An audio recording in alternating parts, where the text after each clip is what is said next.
Hi friends, welcome back to Yuva's kitchen. இன்றைக்கி நம்ம யுவாஸ் kitchen சேனலில் நாவல் பழத்தில் ஐஸ்கிரீம் செய்கிறது எப்படின்னு பார்க்கலாம். தேவையான இன்க்ரீடியன்ஸ் என்னென்னு ஃபஸ்ட்டு பார்த்துடலாம். நாவல் பழம் ஐஸ்கிரீம் செய்கிறதுக்கு நாவல் பழம் ஒரு கப் அளவுக்கு எடுத்து வச்சுருக்கேன். அப்புறம் சுகர் தேவையான அளவுக்கு 1 டேபிள் ஸ்பூன் அளவுக்கு கார்ன்ஃப்ளாரும், மாட்டுப்பால் 1/4 லிட்டர் அளவுக்கு எடுத்திருக்கேன். 1/4 லிட்டர் பாலில் கொஞ்சம் தனியாக 1 டம்ளர் அளவுக்கு எடுத்திருக்கேன். அதை கார்ன்ஃப்ளாரோடு மிக்ஸ் பண்ணுறதுக்காக வச்சுருக்கேன். ஒரு பேனில் எடுத்து வச்ச பாலை ஊற்றி ஹீட் பண்ணிக்கலாம். பால் ஹீட் ஆகிற இந்த டைமில் கார்ன்ஃப்ளவர் மிக்ஸ் ரெடி பண்ணிடலாம்.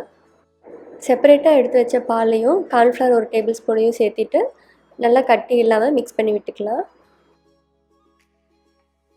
பால் பொங்குனதும் நம்ம இப்போ ரெடி பண்ணி வச்சுருந்த கார்ன்ஃப்ளவர் மிக்ஸை இதில் ஆட் பண்ணிக்கலாம். லைட்டாக இதை கைவிடாமல் கிளறி விட்டுட்டே இருந்தால் பால் கொஞ்சம் நேரத்தில் கெட்டிப்பட ஆரம்பிக்கும். பால் நல்லா கெட்டியானதும் இதில் டேஸ்ட்டுக்கு தகுந்த அளவுக்கு சர்க்கரையை ஆட் பண்ணிக்கலாம். சர்க்கரை உங்கள் டேஸ்ட்டுக்கு தகுந்த மாதிரி நீங்கள் அட்ஜஸ்ட் பண்ணிக்கோங்க. சுகர் நல்லா கரைஞ்சதும் இதை ஆறுறதுக்கு எடுத்து வச்சிடலாம். நாவல் பழத்தை எல்லாத்தையும் இந்த மாதிரி சீடெல்லாம் ரிமூவ் பண்ணிவிட்டு 1 கப் அளவுக்கு எடுத்து வச்சுருக்கேன். இதை மிக்ஸி ஜாரில் சேர்த்துட்டு லைட்டாக அரைச்சி எடுத்துக்கலாம்.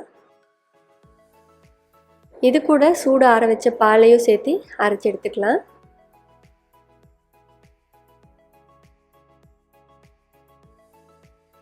இப்போ நம்ம கிரைண்ட் பண்ணதை ஃப்ரீசர் சேஃப் பாக்ஸில் ஆட் பண்ணிவிட்டு ஓவர் நைட் ஃப்ரீஸ் பண்ண விட்டுடலாம். அப்படி இல்லைன்னா மினிமம் 8 ஹார்ஸ் ஆகுது இது செட் ஆக டைம் எடுக்கும். 8 ஹார்ஸ் வரைக்கும் ஃப்ரீஸ் ஆகிருக்கு. இப்போ நகாப்பல் ஐஸ்கிரீம் சூப்பராக ரெடி ஆகிருக்கு. அவ்வளோதாங்க, நகாப்பல் ஐஸ்கிரீம் ஈஸியாக வீட்டிலேயே ரெடி பண்ணிட்டோம். எல்லா ஃப்ரூட்ஸ்லேயும் இதே மாதிரி ஐஸ்கிரீம் ட்ரை பண்ணி பாருங்கள்.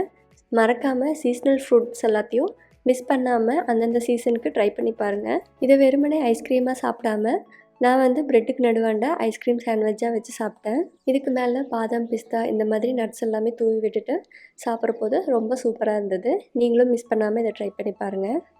இந்த ரெசிபி உங்களுக்கு பிடிச்சிருக்குன்னு நினைக்கிறேன். பிடிச்சிருந்தா வீட்டில் ட்ரை பண்ணி பாருங்கள். ட்ரை பண்ணி பார்த்துட்டு ரெசிபி எப்படி வந்ததுன்னு கீழே இருக்கிற கமெண்ட் செக்ஷனில் மறக்காமல் கமெண்ட் பண்ணுங்கள். தேங்க்ஸ் ஃபார் வாட்சிங் யுவாஸ் kitchen. Eat healthy and stay healthy.